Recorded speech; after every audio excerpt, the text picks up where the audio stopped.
సామాజిక న్యాయం అన్న నినాదం స్వతంత్ర భారతదేశంలో ఎప్పుడూ వినిపిస్తూనే ఉంటుంది.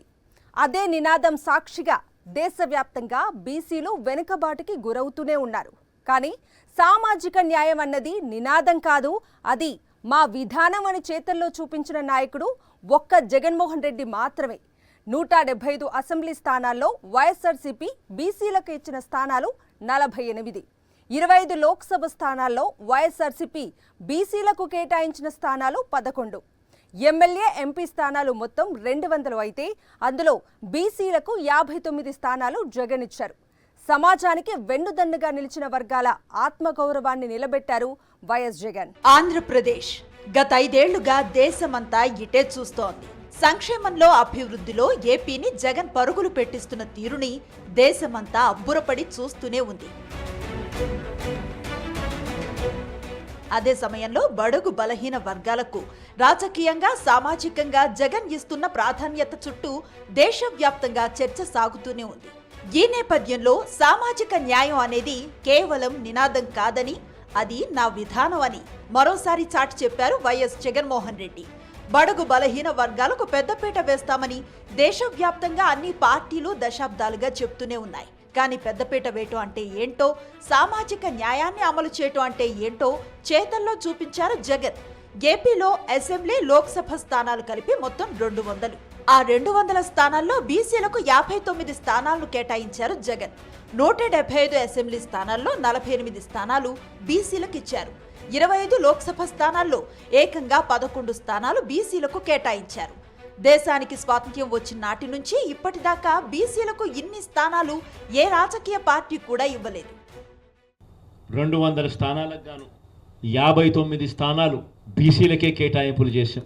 175 అసెంబ్లీ స్థానాలకు 48 అసెంబ్లీ స్థానాలు, 25 ఎంపీ స్థానాలకు గాను 11 స్థానాలు బీసీలకే కేటాయింపులు జరిగింది.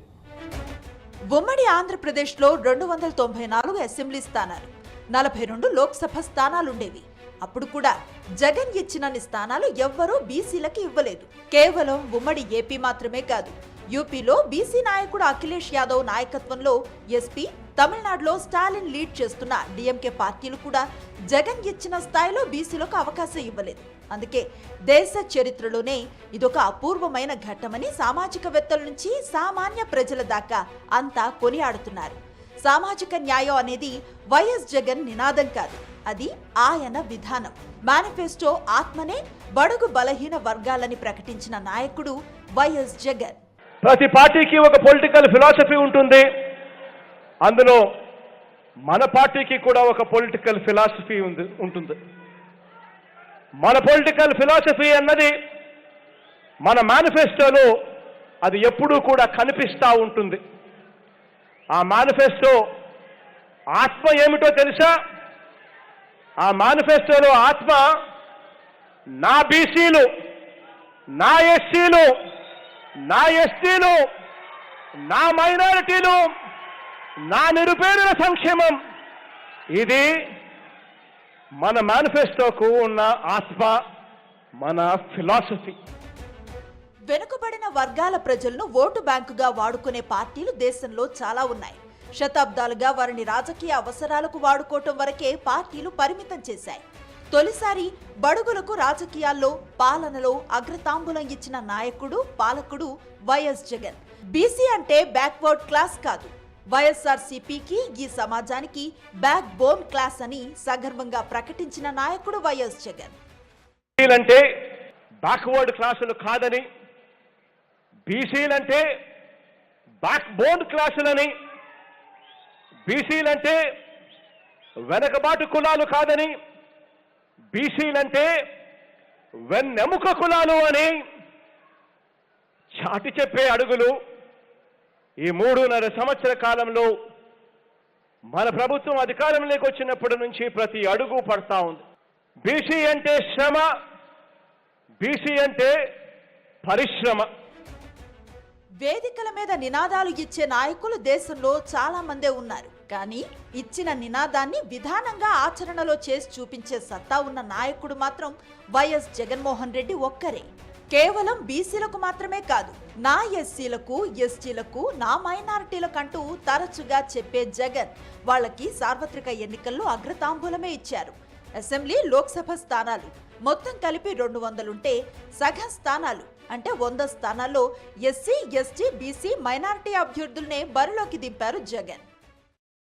ఎమ్మెల్యేస్లోనూ ఎంపీస్లోనూ కలిపితే 100 సీట్స్ ఈ బీసీ వర్గాలకు, మైనారిటీ, ఎస్సీ, ఎస్టీ వర్గాలకు ఇవ్వడం జరిగింది. 175 ఎమ్మెల్యే సీట్స్లో 29 ఎస్సీస్, 7 ఎస్టీస్, బీసీస్ 48, 91 ఓసీ, 7 మైనారిటీస్. ఇందులో అన్ని కేటగిరీస్లో కలిపి 19 మంది ఉమెన్ ఉన్నారు. అలాగే 25 ఎంపీ సీట్స్లో SC 4, ST 1, BC 11 seats BC ఉన్నారు, ఓసీ 9. టోటల్ కేటగిరీ అన్ని కేటగిరీస్లో కలిసి 5 ఉమెన్. సార్వత్రిక ఎన్నికల వేళ ఏ కులానికి టికెట్ ఇస్తే ఎంత బెనిఫిట్ వస్తుందని దేశంలో రాజకీయ పార్టీలన్నీ లెక్కలు వేసుకుంటున్న వేళ బడుగు బలహీన వర్గాలకు రాజకీయ సాధికారత కట్టబెట్టడమే లక్ష్యంగా జగన్ సామాజిక న్యాయ పతాకాన్ని ఎగరేశారు. వైఎస్ఆర్సీపీ మేనిఫెస్టో ఆత్మ బడుగు బలహీన వర్గాలే అని మరోసారి నిరూపించారు. నా ఎస్సీలు, నా ఎస్టీలు, నా బీసీలు, నా మైనారిటీలు. ఈ మాట వేదికల మీద ప్రసంగాలకే పరిమితం కాలేదు. స్థానిక సంస్థల నుంచి అత్యున్నత చట్టసభల వరకు అన్ని చోట్ల బలహీన వర్గాలకే జిందాబాద్ కొట్టారు జగన్. నాడు పాదయాత్రలో వెనుకబడిన వర్గాలకు అధిక ప్రాధాన్యత ఇస్తానన్న హామీని అధికారం చేపట్టిన తొలి రోజు నుంచే అమలు చేశారు. తరతరాలుగా మిమ్మల్ని ఉద్ధరిస్తామన్న వాగ్దానాలను, నినాదాలను, హామీలను విని విని విసుగు చెందిన వర్గాల ఆత్మగౌరవాన్ని నిలబెట్టడానికి ఏకంగా సామాజిక విప్లవమే తీసుకొచ్చారు వైఎస్ జగన్మోహన్ రెడ్డి. ఇప్పుడు మరొక అడుగు ముందుకేసి జయహో బీసీ అనేశారు. అసెంబ్లీ, లోక్సభ స్థానాల్లో అగ్రతాంబూలం వారికే ఇచ్చారు. 2019 అసెంబ్లీ ఎన్నికల్లో ఘన విజయం సాధించి 151 మంది ఎమ్మెల్యేలతో అధికారంలోకి వచ్చిన వైఎస్ జగన్మోహన్ రెడ్డి ఎన్నికల ప్రచారంలోనూ, అంతకుముందు రాష్ట్ర వ్యాప్త పాదయాత్రలోనూ కూడా బడుగు బలహీన వర్గాలకు అత్యధిక ప్రాధాన్యతనిస్తానని హామీలు ఇచ్చారు. అధికారం చేపట్టిన వెంటనే సామాజిక న్యాయాన్ని అమల్లోకి తీసుకువచ్చారు. మొదటి మంత్రివర్గంలోనే బీసీలు, ఎస్సీ, ఎస్టీలు, మైనారిటీలకు 56% స్థానాలను కల్పించారు. రెండో విడత మంత్రివర్గ విస్తరణలో బలహీన వర్గాలకు 70% చోటు కల్పించారు. 5గురికి ఉప ముఖ్యమంత్రి పదవులు ఇస్తే ఇందులో 4 బీసీ, ఎస్సీ, ఎస్టీ, మైనారిటీలు ఉన్నారు. శాసన మండలిలో 45 మంది ఎమ్మెల్సీలు ఉంటే వారిలో బీసీలు 18 మంది, ఎస్సీలు 6, ఎస్టీలు 1, మైనారిటీలు 4. 45 మంది ఎమ్మెల్సీల్లో బడుగు బలహీన వర్గాలకు చెందిన వాళ్లు 29 మంది ఉన్నారు. ప్రభుత్వ పరంగా నియమించే నామినేటెడ్ పోస్టులు ఇతరత్రా అన్ని పదవుల్లోనూ బీసీ, ఎస్సీ, ఎస్టీ, మైనారిటీ వర్గాలకు 50% మేరకు పదవులు కల్పిస్తూ ఏకంగా చట్టాన్ని తీసుకొచ్చారు వైఎస్ జగన్మోహన్ రెడ్డి. ఎప్పుడూ చూడని విధంగా సామాజిక న్యాయము అన్నది మాటల్లోనే కాదు, చేతల్లో కూడా చేసి చూపించగలిగాము దేవుడి దయతో అని కూడా చెప్పడానికి సంతోషపడతా ఉన్నాం. ఎందుకంటే ఏకంగా అసెంబ్లీలో చట్టమే చేశాం. 50% పదవులు ఖచ్చితంగా నా నా నా నా అని సంబోధిస్తూ ఎస్సీలకు, ఎస్టీలకు, బీసీలకు, మైనారిటీలకు ఖచ్చితంగా 50% అమలు అయ్యేలా ఏకంగా చట్టం చేసిన ప్రభుత్వం మనది. ఇది నామినేషన్ పదవుల్లోనూ, నామినేషన్పై ఇచ్చే కాంట్రాక్టుల్లోనూ చట్టం చేసి అమలు చేస్తా ఉన్న విషయం. ఈ చట్టం కూడా మనమే అమలు చేశాం. మంత్రి పదవుల్లోనే కాదు, నామినేటెడ్ పదవుల్లోనూ బడుగు బలహీన వర్గాలకు జగన్మోహన్ రెడ్డి అధిక ప్రాధాన్యతనిచ్చారు. జగన్మోహన్ రెడ్డి ముఖ్యమంత్రి అయిన తర్వాత బడుగు బలహీన వర్గాలకు రాజ్యాధికారంలో ఎక్కువ అవకాశాలు రావటం, ఎక్కువ వాటా దక్కటం విశేషం. జనాభా ప్రాతిపదికన చూసుకుంటూ ఎక్కువ జనాభా ఉన్న బడుగు బలహీన వర్గాలకు ఇంతకాలం తక్కువ పదవులు దక్కేవి. తక్కువ జనాభా ఉన్న అగ్ర కులాలకు ఎక్కువ పదవులను కట్టబెట్టేవారు. దాన్ని జగన్మోహన్ రెడ్డి మార్చారు.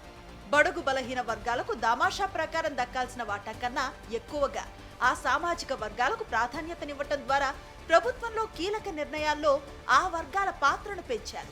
అంతేకాదు, గత 5 ఏళ్లుగా అర్హతే ప్రామాణికంగా, వివక్ష, అవినీతికి తావు లేకుండా సంక్షేమ పథకాల ద్వారా డీబీటీ రూపంలో అన్ని వర్గాల పేదల ఖాతాల్లో 2.70 లక్షల కోట్లను సీఎం జగన్ జమ చేశారు.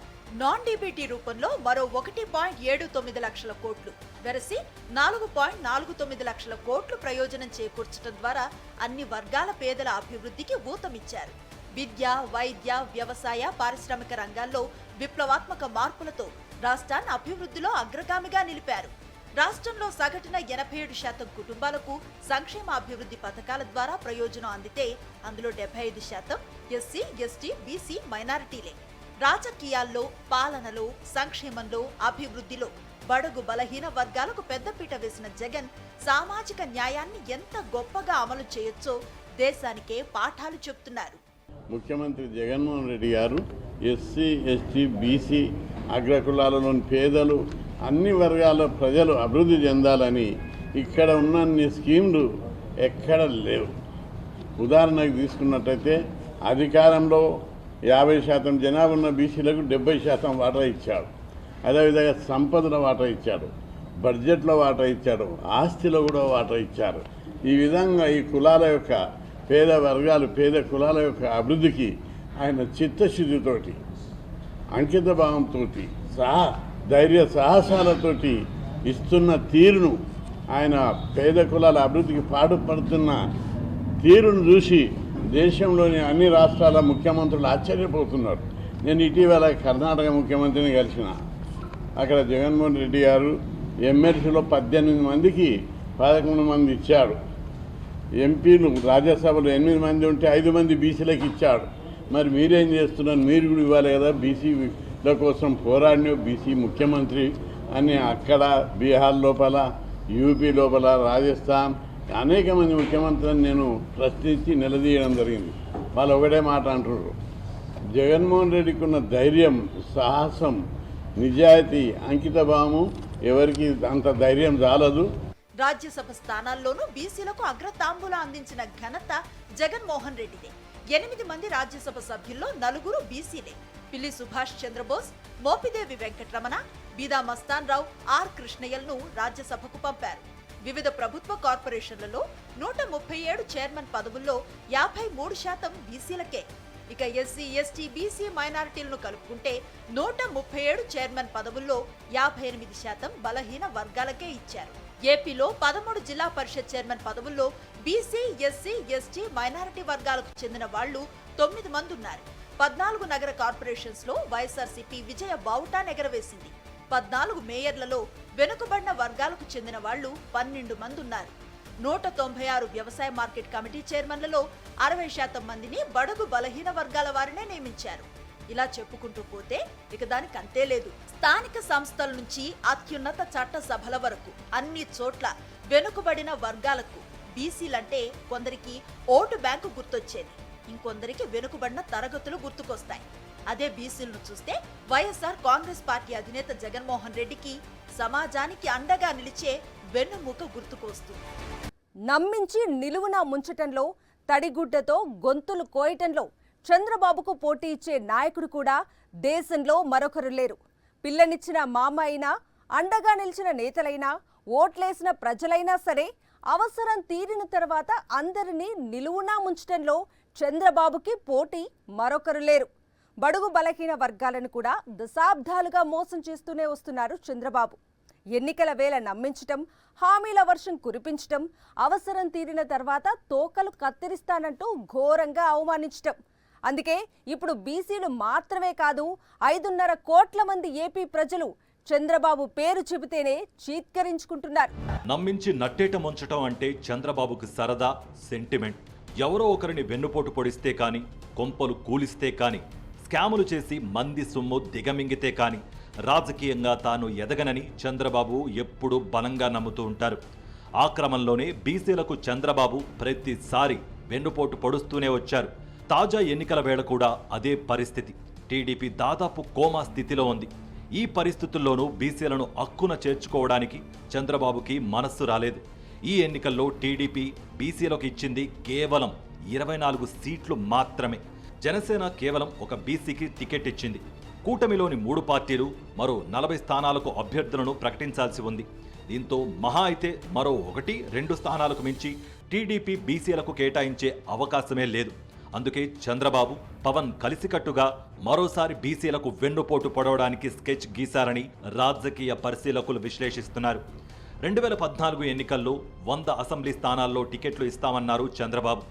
బీసీ సబ్ ప్లాన్ ద్వారా ఏటా 10,000 కోట్ల చొప్పున కేటాయిస్తామని, చేనేత, పవర్లూమ్స్ రుణాలను మాఫీ చేస్తానని అందులో ప్రకటించారు. కానీ 2014 ఎన్నికల్లో అభ్యర్థుల ఎంపికలోనే బీసీలకు వెన్నుపోటు పొడిచిన చంద్రబాబు అధికారంలోకి వచ్చాక వారి సబ్ ప్లాన్కు పాతరేశారు. అలాగే 5 ఏళ్లలో బీసీ సబ్ ప్లాన్ ద్వారా 50,000 కోట్ల రూపాయల వరకు ఆ వర్గాల సంక్షేమం కోసం ఖర్చు చేస్తానని హామీ ఇచ్చి అందులో పావు వంతు కూడా ఖర్చు చేయలేదు. ఒక్క బీసీని కూడా రాజ్యసభకి పంపించలేదు. అక్కడితో చంద్రబాబు అరాచకాలు ఆగలేదు. న్యాయమూర్తులుగా బీసీలు పనికిరారంటూ వారిని అవహేళన చేశారు.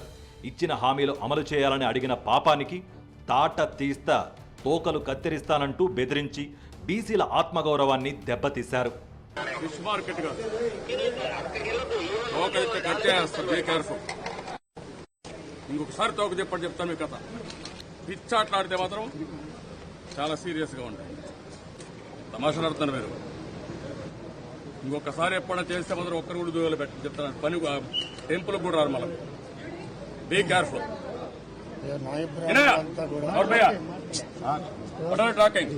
చెప్పాను మాట్లాడడానికి లేదు.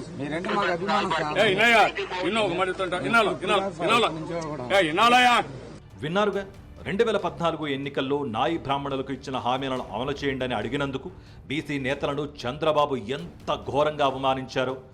ఆ రోజు తోకలు కత్తిరిస్తా అంటూ బీసీలను జంతువులతో పోలుస్తూ అవమానించిన దుర్మార్గుడు చంద్రబాబు. ఆ రోజు బీసీ నేత యానాదయ్యని చంద్రబాబు దూషించారు.